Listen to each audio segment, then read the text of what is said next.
నిన్ను ఎవరో బాగా పెరగద్దని చెప్పారు, అక్కడికి ఏదో వాళ్ళు చెప్పిన ప్రతి మాట వినేసినట్టు, ఇది ఒక్కటే విననట్టు తోసేయడమే.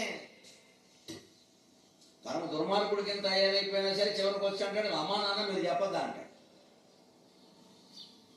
ఇక ఇవాళ పిల్లలు చాలా తెలివైన వాళ్ళు, శుభ్రంగా అమెరికాలోనూ ఆస్ట్రేలియాలోనూ ఉండి ఇక్కడ కూడా కంప్యూటర్ ఉద్యోగాలు అవి చేసుకుంటూ ఇద్దరు కలిసి శుభ్రంగా గదిలో కూర్చొని వర్క్ ఫ్రమ్ హోమ్ చేసి మనవరాలని అమ్మమ్మ గారి మీద వారేస్తున్నారు డైపర్లు మార్చుకోమని. నమశివాయ.